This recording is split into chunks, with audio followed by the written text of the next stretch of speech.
Now, your forecast first, sponsored by Matex Heating, Cooling, and Plumbing.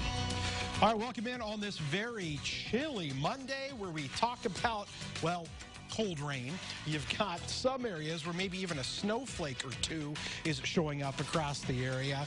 And just look at this huge area of precipitation that's going to continue to lift off here to the north and to the east as we go throughout tonight. And again, the temperature is everything. It is right there, a few degrees above freezing. Oh, that is a nasty rain at 36 in Springfield. Don't be surprised if a couple of snowflakes come out of this. We've already had a few in parts of northwestern Illinois. Here's our evening planner through tonight. Temperature's not moving a whole lot, and the rain continues. So, do we warm up at all this week? We'll take a closer look at that when we come back. WCIA 3 News starts right now. Now on WCIA 3 News. COVID-19 cases are rising across the state, while health officials say this wave is worse than the first. Plus, Champaign police are investigating 2 shootings, why they say a drug deal is to blame for one. And a family in central Illinois has found a safe way to get trick-or-treaters their candy. They say it could help save Halloween. You're watching your local news leader. This is WCIA 3 News at 5. Cases, positivity, hospitalizations are all rising across the state of Illinois. Governor Pritzker and state public health officials sounding the alarm about a rise in COVID-19 cases all across the state. Good evening. I'm Paul Cicchini. And I'm Jennifer Roscoe. This wave of COVID-19 is hitting every corner of Illinois, unlike the first wave in March and April. Medical experts are also urging people to take extra care to avoid large crowds, wear a mask in public, and keep their distance. Our Capitol Bureau Chief Mark Maxwell is live in Springfield for us tonight. Now, Mark, health officials say this surge is the worst they've seen yet.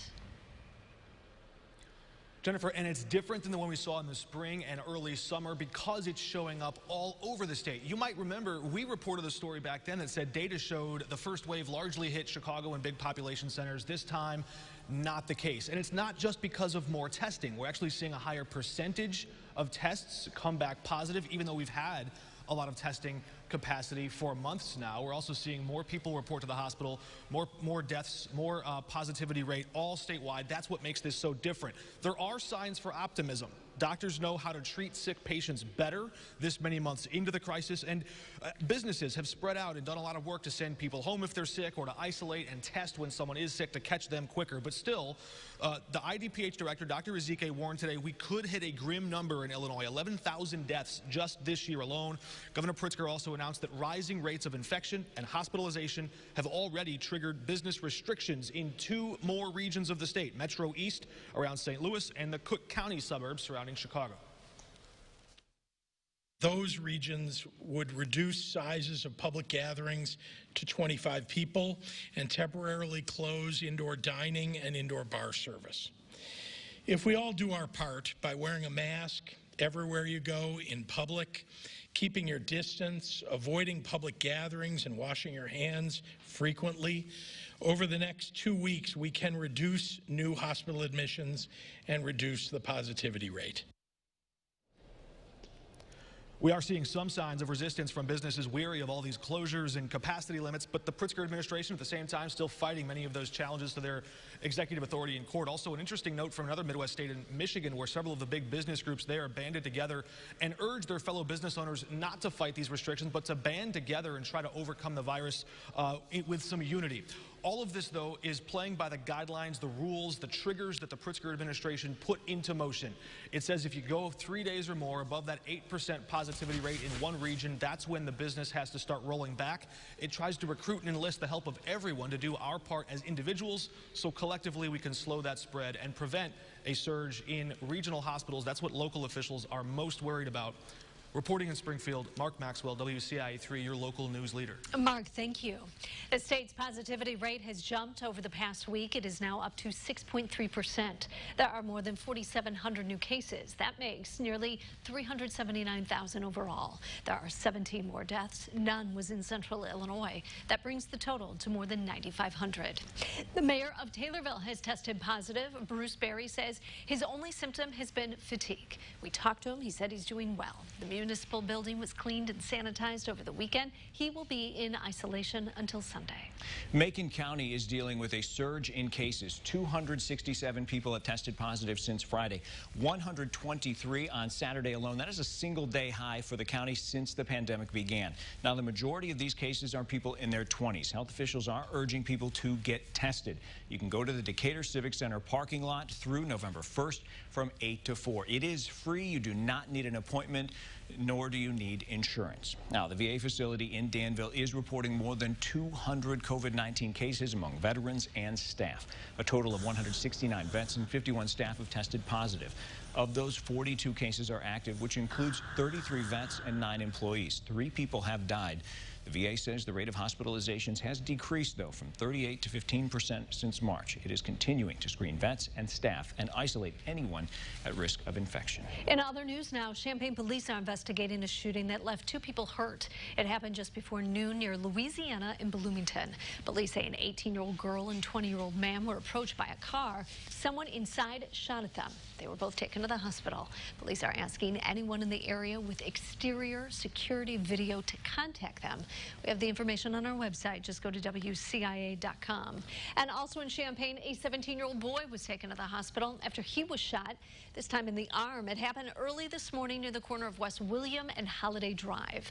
They say a group tried setting up a drug deal. The suspect got into the car and robbed them. There was a struggle for a gun that led to the shooting. No one has been arrested.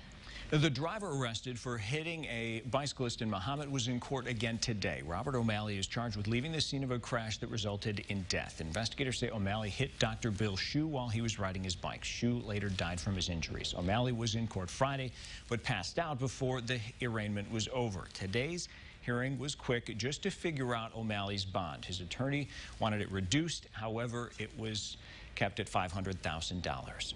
A man in central Illinois is concerned about how one city is handling freedom of information requests. He says the city is asking for photo ID when it should not. WCIA 3's Courtney Bunting is in our newsroom tonight. So, Courtney, what's going on here?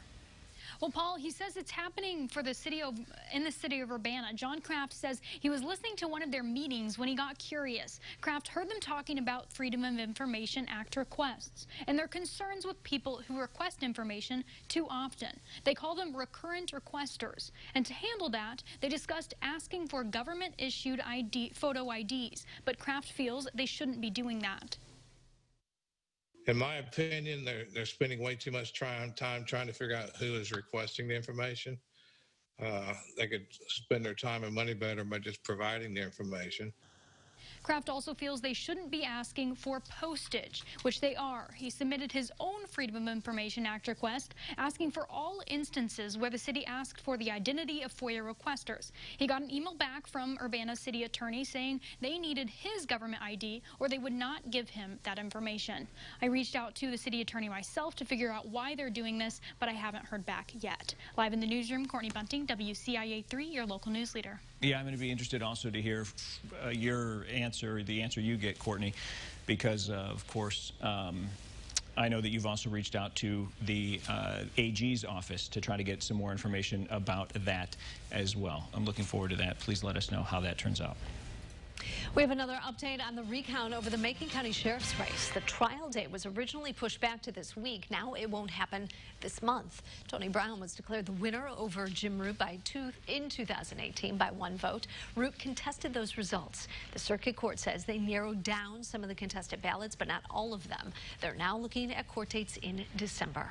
The current election is next week. You can tell by all the political signs around. Now, the city of Champaign has a reminder of the rules. They can't be placed in the public right-of-way. They can't be bigger than the size of real estate signs in residential areas. There are no limits to signs placed on a lot. The Champaign County Young Democrats say it's important to remind people of the rules. I think some problems arise if somebody doesn't know a rule and puts a sign in the wrong place and then they drive by the next morning and it's gone. You start to wonder what happened. Is it nefarious? Is it just the city following codes and ordinances? If signs violate these regulations, they can be removed. Some students and staff will soon be returning to the classroom. The message the Champaign Teachers Union is sending tonight. Plus this. We have the capacity to bring in more students. A school in central Illinois starting work on a new building. How the new space will highlight their gifts.